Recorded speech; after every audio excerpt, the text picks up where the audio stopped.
Imagine this. Tomorrow they invent a real teleporter, like in sci-fi movies. You walk into this booth, press a button, and a second later you're on the other side of the planet. It's convenient, sure, fast, cheap, and eco-friendly, but there's one little detail they don't tell you about. This teleporter works like this. First, it scans every atom in your body, every cell, every molecule, and every connection between neurons.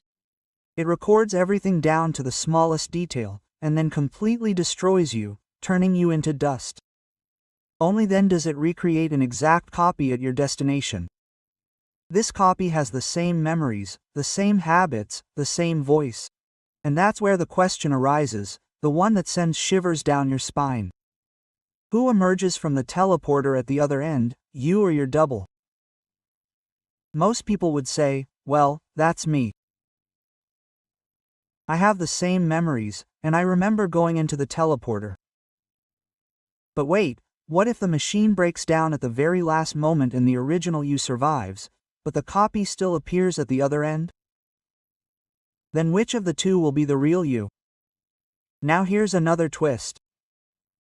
What if every second, every moment of your life, something similar happens?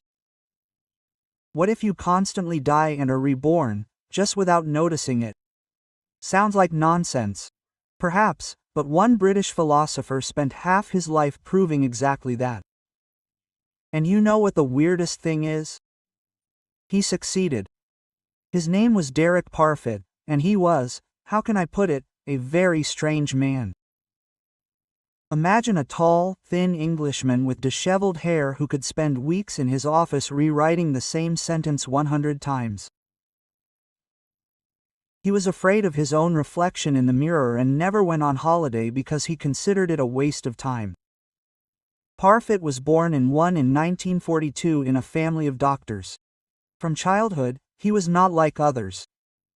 While other children played football, he sat at home and read philosophical treatises. At school, he was considered a strange nerd. At university, he was also a strange nerd, but with a touch of genius. He entered Oxford to study modern history. However, history did not captivate him. He was interested in deeper questions. What is personality? Does the soul exist? What makes you, you? These questions literally consumed him. He could sit for hours in the library, pondering a single problem. Colleagues said that they sometimes caught him in strange poses. He could stand in the middle of the room, staring at one point and not reacting to those around him, as if his soul had flown off to some philosophical distance. And do you know what scared him most? A mirror. Yes. An ordinary mirror. He avoided them as much as possible, and not because he was ugly. No, the problem was deeper. He was afraid to meet his own gaze, because he already back then, in his youth, he had doubts about whether this was the person looking back at him from the mirror. In 1971, Parfit received a position at Oxford, and from that moment on, his true obsession began. He decided to write a book, the one and only one, that would revolutionize our understanding of human personality. This book was supposed to answer a simple question: what makes you, you? Why do you consider yourself the same person today as you were yesterday? And will you be the same person tomorrow who is reading these lines now? Parfit set to work. And do you know how long it took him? 14 years. 14 years he wrote one book, rewriting every sentence dozens of times, throwing out entire chapters and starting over. His colleagues thought he was crazy. What kind of book can you write in 14 years? But Parfit knew he was working on something revolutionary, on a theory that would destroy everything people were used to believing about themselves. And then, one day in 1984, the book was finally published. It was called simply Causes and Personality. A dull title for explosive content, because inside, Parfit expounded a theory that turned everything on its head. He argued that a permanent self doesn't exist, that personality is an illusion, a beautiful self-deception with which we console ourselves. Wait, don't turn it off. It's about to get even more interesting. Parfit began with a simple observation. Your body is completely renewed in about 7 years. Every cell is replaced by a new one. It turns out that physically, you are no longer the same person you were 7 years ago. Not a single atom remains of the old you. Fine, you say, but consciousness remains. My memories, my character, my habits. That's what makes me, me. And then Parfit smiles his quiet smile and says, "Are you sure?" He offers a thought experiment. Imagine you've been in an accident, a serious accident, and doctors have had to replace half your brain. But they found a donor with a very similar personality and memories. After the operation, you wake up. You have half your old memories and half new ones. Half your habits and half someone else's. Who are you now? The same person or someone else? Now imagine a more terrifying scenario. Your brain is so badly damaged that it has to be completely transplanted.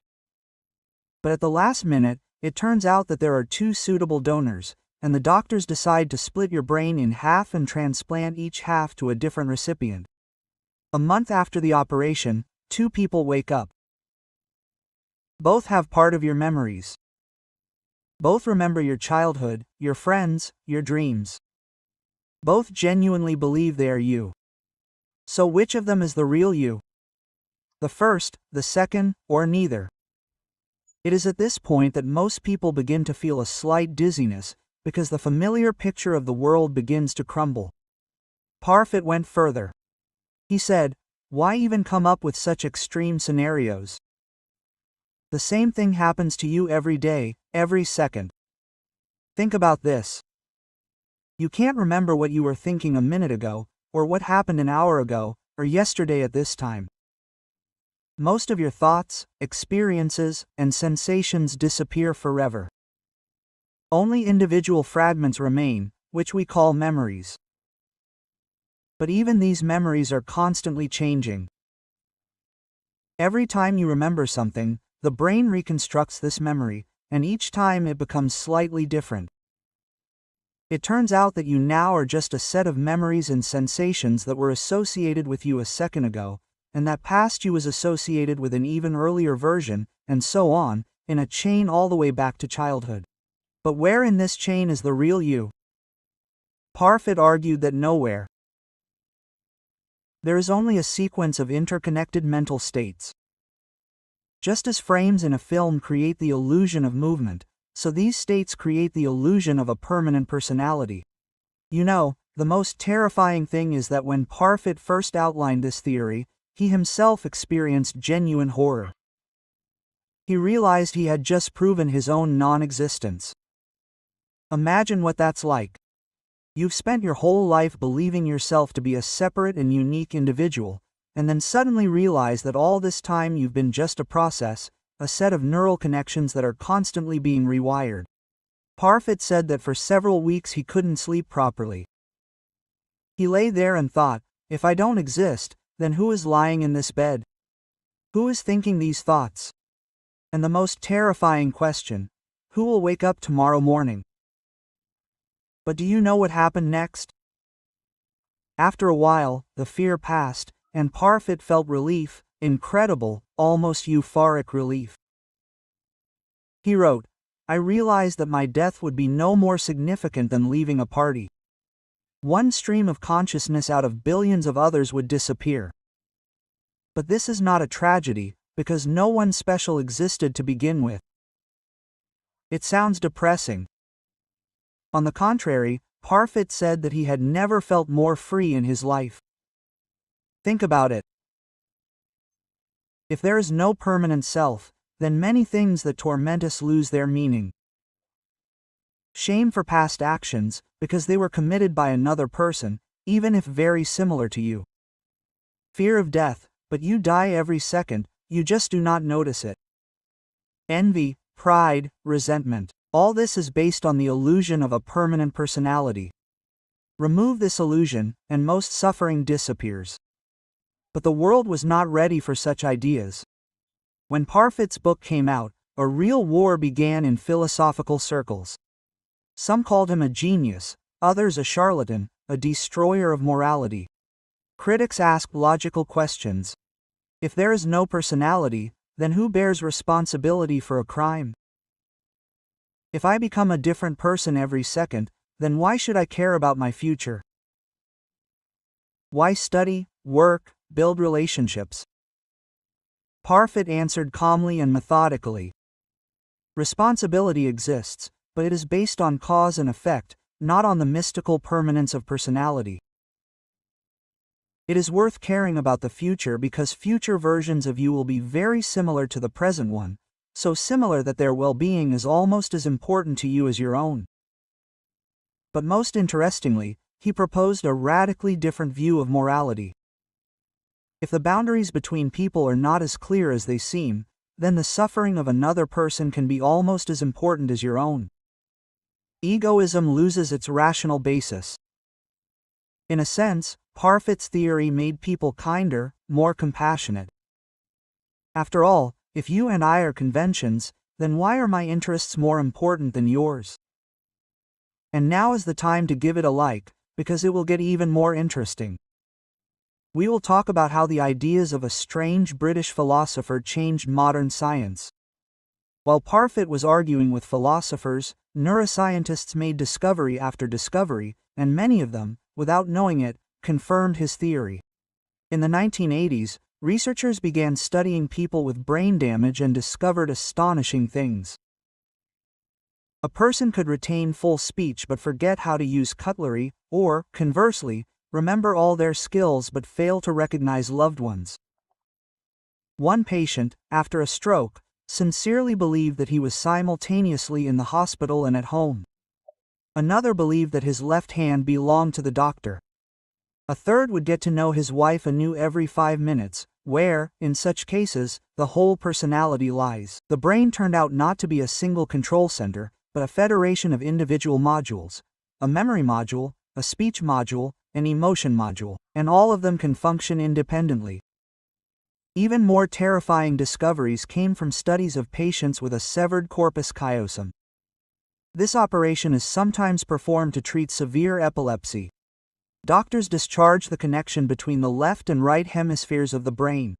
After such an operation, a person behaves almost normally. Almost. But special tests show the incredible. He now has 2 consciousnesses. The left hemisphere can know something that the right hand doesn't. And conversely, one such patient could button his shirt with his left hand, while unbuttoning it with his right. The left hand reached for one book, the right for another. It was as if 2 different people were living in one body. Researchers wondered, how many personalities were there before the surgery? 1 or 2? They were simply communicating with each other. And what happens in a normal brain? Modern scanning methods show that even a simple decision activates dozens of different areas. Some of them support the choice, others resist it. A constant internal struggle. Where is the single decision-making center here? There is none. There is a chaos of competing processes, from which the illusion of a single will is somehow born. But the most stunning discovery concerned memory. It turned out that we do not remember events, but construct them anew each time. And each reconstruction is slightly different from the previous one. Do you remember your first day of school? Most likely, most of this memory is made up. The brain took a few facts and supplemented them with details from other memories, photographs, and parental stories. Researchers conducted an experiment, showing people photographs of their childhood, but adding one fake one, a photo of a child riding in a hot air balloon. A week later, a third of the participants remembered the flight in every detail. If even our memories are fake, then what remains of personality? And then came the age of artificial intelligence, and Parfit's questions resonated with renewed vigor. Is it possible to upload consciousness to a computer? And if so, what will happen? you or a copy of yourself? What if 1,000 copies were created simultaneously? Which one is real? Elon Musk founded Neuralink, a company that develops brain-computer interfaces. Imagine that in 10 years you will be able to connect directly to the internet. Your thoughts will blend with information from the network. Where will you end and artificial intelligence begin? And what about virtual reality? People already spend hours in metaverses, creating digital versions of themselves. Avatars that can be radically different from the real body. Who are you? The one sitting in a chair with a headset, or the one flying through a virtual world? Some people say they feel more real in the virtual world, more free, more themselves. What if the virtual version is the real person? Do you know what modern neuroscientists are doing? They're trying to create a complete map of the human brain. The project is called Connectome. The idea is to record every neural connection, every synapse. Theoretically, with such a map, it would be possible to recreate consciousness in a computer. But the Parfit paradox arises. If the original brain remains alive, who will be the real one? The organic consciousness or the digital copy? Another twist. It turns out that Parfit ideas are surprisingly similar to ancient Buddhist teachings. Already 2,500 years ago, the Buddha taught that there is no permanent self. Buddhists call this anatta, the absence of a soul. They consider attachment to the illusion of self to be the root cause of human suffering and propose meditation as a way to understand the fluidity and formlessness of consciousness. Parfit studied Buddhist philosophy and admitted to finding much in common with his own conclusions.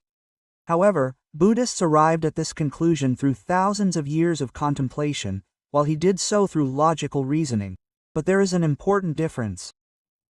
The Buddha spoke of this as a liberating path to enlightenment.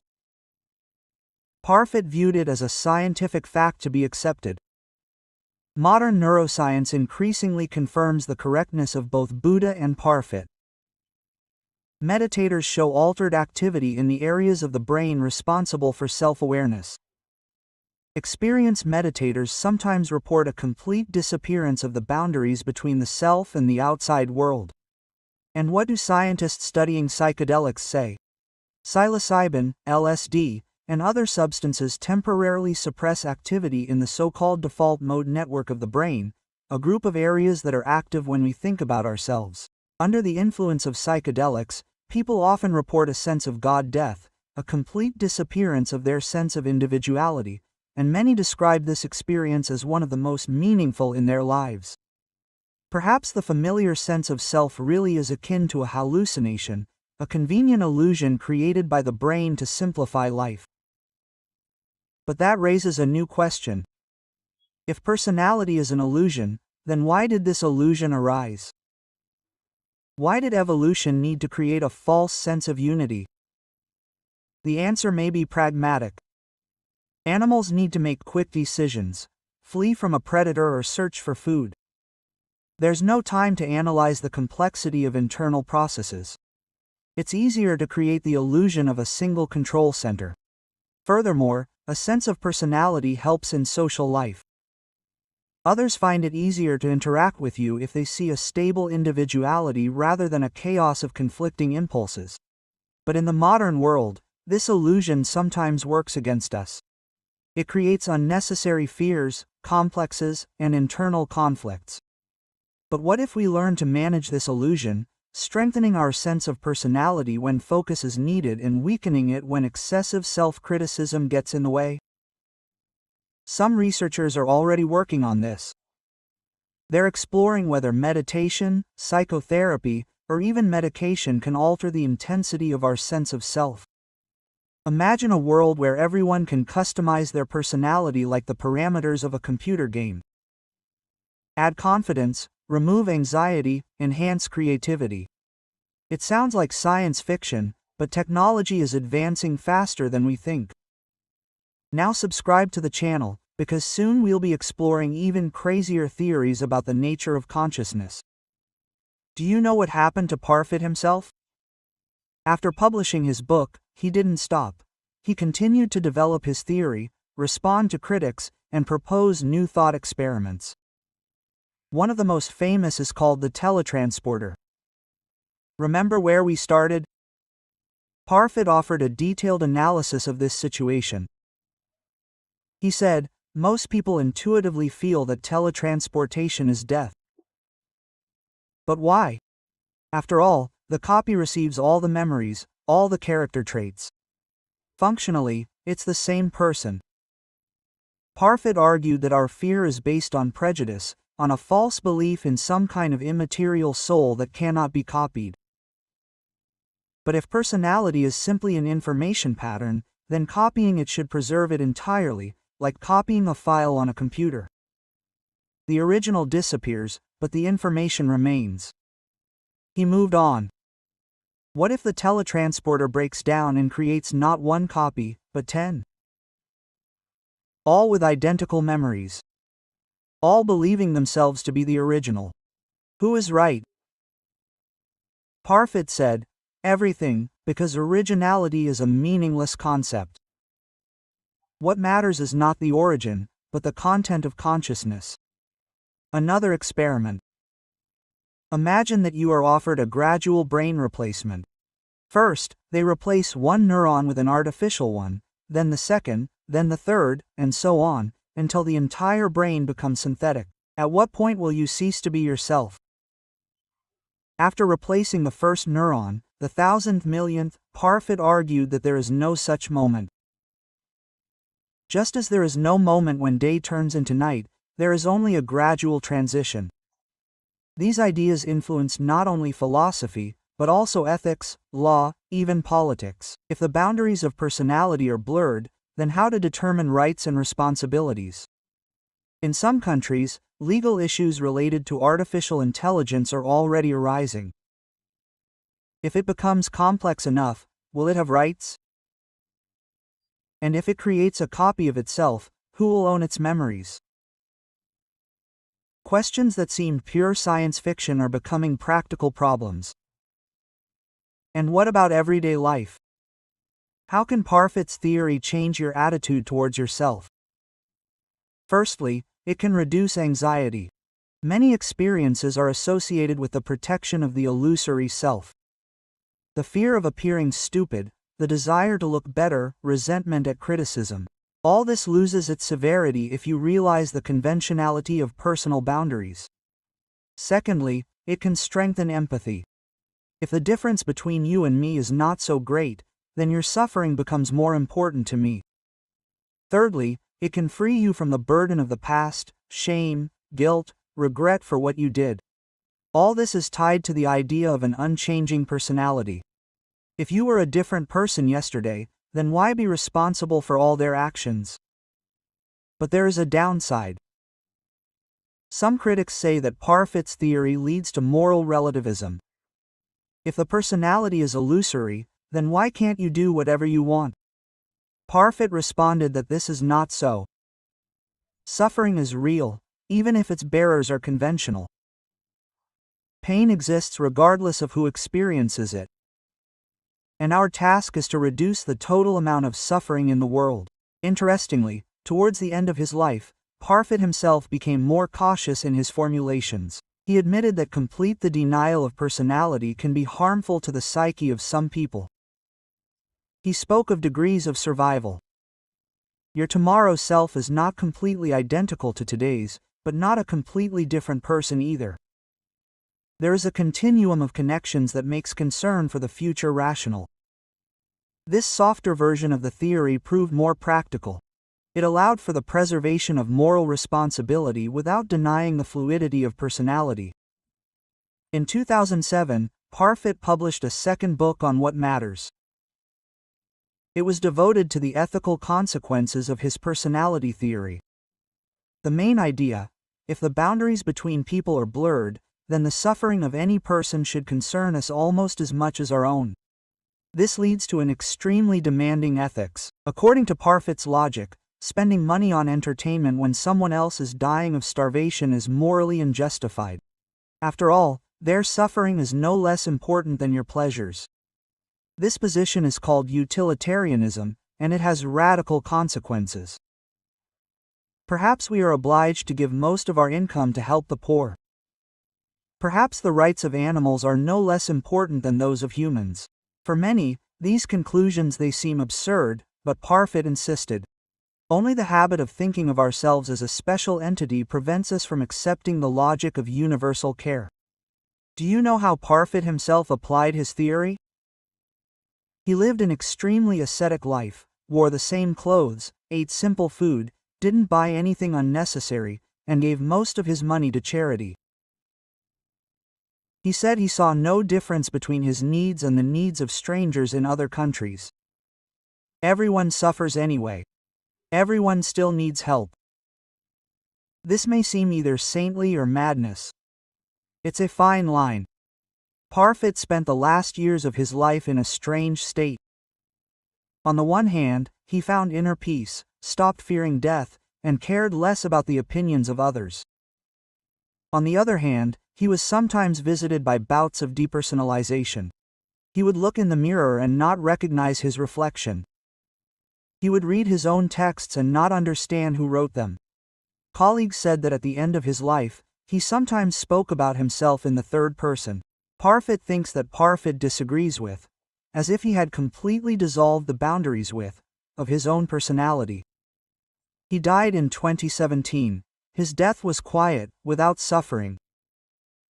Those close to him said he greeted it calmly, almost with curiosity. Before his death, he repeated several times, "I wonder what will happen next," or "Who will happen next?" Quote. After his death, his students found a note in his papers, "If my theory is correct, then nothing special happened." One stream of consciousness was interrupted, as millions of others are interrupted every day. But the ideas remained, and ideas are more real than the people who create them. Today, Parfit's theory continues to develop. New discoveries in neuroscience, artificial intelligence, and quantum physics add new facets to it. Some physicists suggest that consciousness may be a quantum phenomenon. If so, the question of personality copying becomes even more complicated. Quantum states cannot be copied without destroying the original. Other scientists are studying the possibility of uploading consciousness to cloud servers. Imagine that yourself can exist simultaneously on thousands of servers around the world. Which one will be the real one? What if artificial intelligence learns to create perfect simulations of people based on their digital traces, social networks, and correspondence? Such a simulation could know more about a person than they know about themselves. Who is more real, the original or their digital copy? These questions no longer seem like abstract philosophy. Tech companies are investing billions in consciousness research. Mind-uploading projects are moving from the realm of science fiction to the realm of engineering. And every breakthrough in this field forces us to rethink the nature of human personality. Now a question for you personally. Do you still consider yourself the same person who began reading this text, or do you already realize that you have changed in these minutes? Think about how you perceive information. Every new fact, every idea slightly alters the structure of your brain, creates new neural connections, destroys old ones.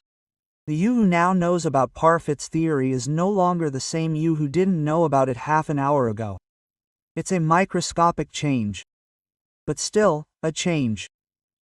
And if we extrapolate this logic, every moment you become a slightly different person. Cells are renewed, thoughts change, memories are reconstructed. Is this scary or liberating? Parfit said the answer depends on your perspective. You can focus on loss. Every second, some version of you dies or is gained. Every second, a new version, enriched by experience, is born. Death and birth are like two sides of the same process. And you know what else can be concluded from Parfit's theory? Every person you meet is a temporary configuration of consciousness, unique, irreplaceable, but short-lived. In a few years, this person will be completely different, just like you. Meetings between current versions of your personalities are the only opportunity for these specific configurations of consciousness to interact. This makes every interaction special. Not because people are eternal, but because the moment is unrepeatable. Parfit wrote, "We are like snowflakes. Each unique, each beautiful, and each doomed to melt. But as long as we exist, we can create beauty for other snowflakes." Poetic, but it raises a practical question. If personality is so changeable, how do we build long-term relationships? What should we base love, friendship, marriage on? The traditional answer is constancy of character, shared values, stable attachment. But if all this is an illusion, the possibility of change. To love an unfixed personality, but the process of its transformation. Not who a person was, but who he is becoming. This approach requires flexibility, openness to change, a willingness to reacquaint ourselves with loved ones who are constantly changing. And what about self-esteem? Traditional psychology teaches us to accept ourselves, to love our true self. But if this self does not exist, Parfit offered a different approach. Instead of searching for our true essence, focus on beneficial changes. Become not who you really are, but who you want to be. This removes the burden of authenticity. There's no need to search for your purpose or discover hidden talents. You can simply choose which direction to develop. Of course, not everyone accepts this approach. Many people desperately need a sense of permanent identity. For them, Parfit's theory can be destructive. Psychotherapists face this dilemma. On the one hand, personality flexibility can help overcome trauma, complexes, and bad habits. On the other hand, a complete denial of a stable self can lead to disorientation. Perhaps the truth is somewhere in the middle. Personality is stable enough for practical purposes, but changeable enough for growth and development.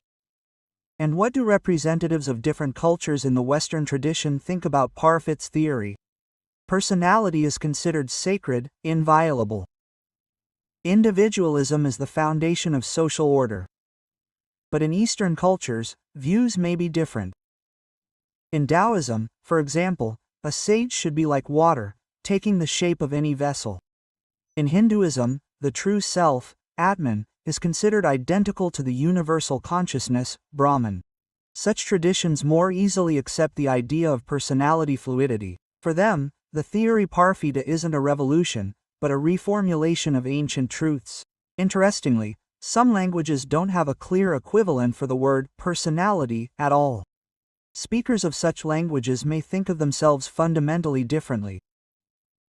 This raises the question of whether our sense of a unified self is an artifact of a particular language and culture. Modern neuroscientists are exploring this hypothesis. They compare brain activity in representatives of different cultures during introspection and find intriguing differences. People from collectivist cultures have less activity in areas associated with self-awareness. They have weaker boundaries between I and we. Perhaps their brains are inherently less inclined to create the illusion of a separate personality. What if, in the future, we learn to switch between different modes of self-perception? Turn on the individualistic self when concentration is needed, turn on the collective consciousness for collaborative work, or even turn off self-awareness altogether for states of deep peace and unity with the world. Technology already makes it possible to influence brain function. Transcranial stimulation can temporarily alter the activity of these areas. What if one of them is responsible for the sense of personal boundaries? Imagine a smartphone app that can adjust the intensity of yourself, brighten it for a work presentation, dim it for meditation, or turn it off completely for whatever reason. Parfit argued that the complete disappearance of ego boundaries may be the highest form of human experience, a state in which the division between subject and object, between observer and observed, disappears. Mystics of all traditions have described such experiences. Christians called it union with God. Buddhists called it a state of nirvana. Sufis called it dissolution in divine love. But what if these descriptions are accurate? What if there really is a more fundamental reality beyond the illusion of the self? Some researchers are exploring the possibility of inducing such states artificially through meditation, psychedelics, sensory deprivation, and electrical brain stimulation. People who have experienced ego death often describe it as an encounter with absolute reality, more real than ordinary life, like waking up from a long sleep. But here a paradox arises. If the self is an illusion, then who experiences its disappearance? Who can speak of the experience of no experience? Parfit acknowledged this paradox but didn't consider it a refutation of the theory. He argued that language is simply unsuited to describing such states. We are forced to use the concept of personality even to describe its absence. Or perhaps something else exists beyond individual consciousness, a collective consciousness, a universal mind, a cosmic information network. These ideas sound like science fiction, but some serious scientists are considering them, especially after the discoveries of quantum physics revealed the strange connectivity of distant particles. What if consciousness isn't localized in the brain, but is a manifestation of a more fundamental field? Then the death of an individual brain wouldn't mean the disappearance of consciousness, only a change in its configuration. This view radically changes our attitude toward death. It becomes not an end, but a transformation.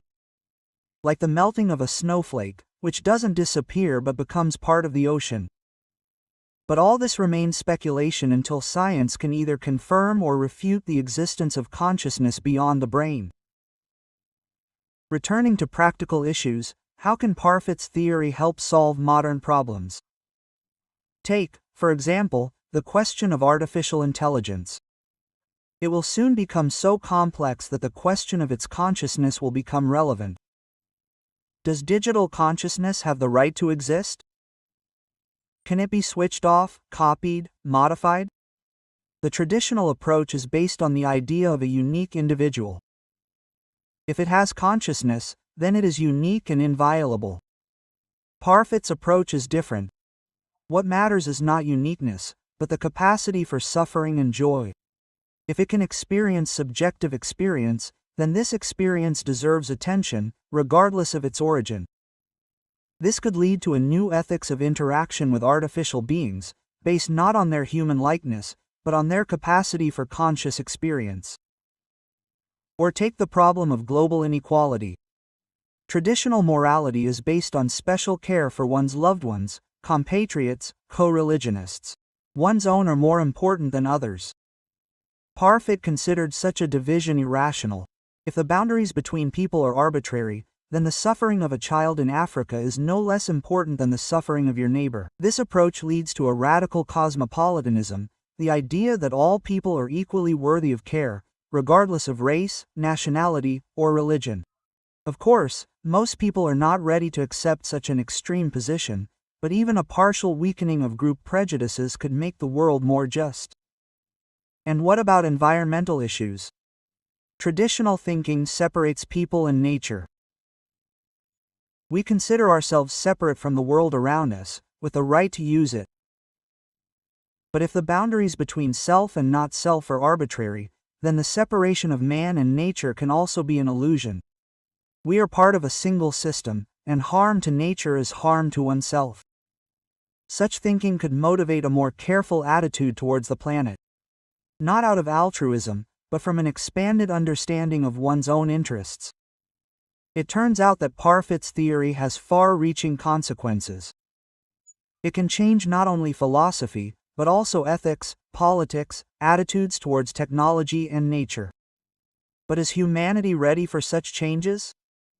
Or is the attachment to the illusion of the individual too strong? Perhaps the changes will be gradual. New generations, raised with the internet, social people who use networks and virtual reality may perceive the boundaries of personality differently. It may be natural for them to have multiple identities, flexibly switch between roles, blur the lines between the real and virtual selves. And the development of technology will raise new questions. What to do with digital copies of deceased people? How to regulate the modification of consciousness? Where to draw the boundaries between human and machine? Parfit's theory may not provide ready-made answers, but it offers a new way of thinking about them, less tied to the idea of a fixed identity, more open to radical transformations. And now the last question. After everything you have learned, who are you? The same person who began reading this text or someone else? The set of information has changed. The structure of neural connections has transformed. Perhaps even your worldview has shifted. According to Parfit's logic, you are no longer who you were an hour ago, but not a completely different person either. You are a continuation, a development, an evolution of previous versions of yourself. And tomorrow's you will be a continuation of the present you, connected to it by memory, experience, but not completely identical.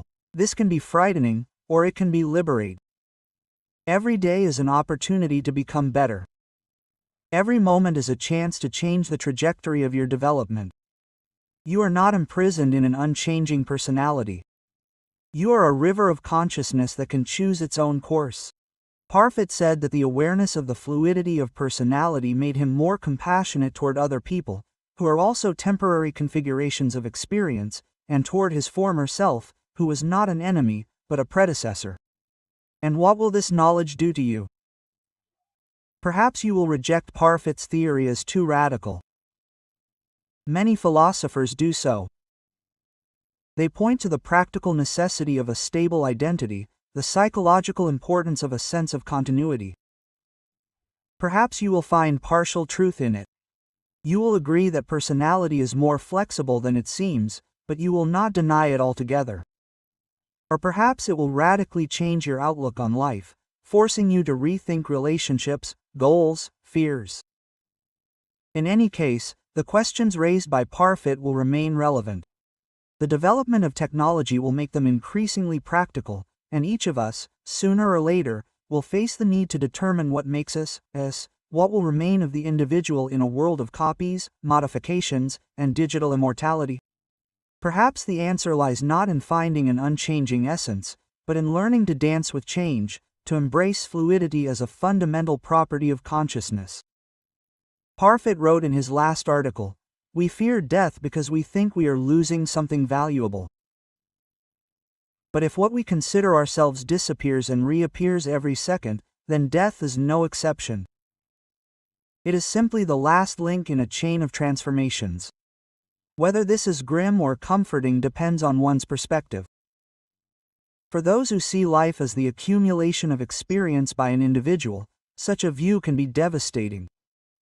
For those who understand life as a process, as a flow of change, it can be liberating, and for the science of the future, it can become the basis for a new paradigm. A paradigm in which consciousness is viewed not as a thing, but as a process, not as an entity, but as a pattern. This opens up incredible possibilities. If personality is an information structure, then it can be studied, modified, perhaps even preserved and restored. Imagine a future of medicine that treats not the body, but patterns of consciousness. An education that doesn't transmit knowledge, but transforms ways of thinking. An art that creates new forms of subjective experience. A world in which the boundaries between people become more permeable, where memories, experiences, even parts of personality can be temporarily shared. It sounds like a utopia or a dystopia, perhaps both at once. In any case, Parfit's ideas will influence this future, because the questions he posed are becoming increasingly relevant. In the meantime, we live in a transitional era, when old notions of personality no longer fully apply, and new ones have not yet formed. A time for experimenting with identity, a time for searching for new ways to be human. And perhaps it is precisely in this uncertainty that our greatest opportunity lies. A chance to become not who circumstances have made us, but who we choose to be. After all, If I am a process, not a thing, then this process has a certain freedom. The freedom to choose the direction of its flow. Parfit spent his life proving that we don't exist. But paradoxically, this gave us more freedom to exist. To exist not as static entities, but as living streams of consciousness, changing, evolving, interacting. And this is perhaps more beautiful than any unchanging soul, because a stream can create endless forms, and a river that is unafraid to change course can find its way to the ocean. So, to conclude this story, let us ask one last question. Not who are you, but who are you becoming? And are you ready for this journey into the unknown? Write in the comments what you think of Parfit's theory, whether you agree with it or consider it madness, and most importantly, whether it has changed your view of yourself even slightly, because if so, then the goal has been achieved. Another stream of consciousness has begun its transformation, and this, according to the strange British philosopher, is the only thing that truly matters in this current reality.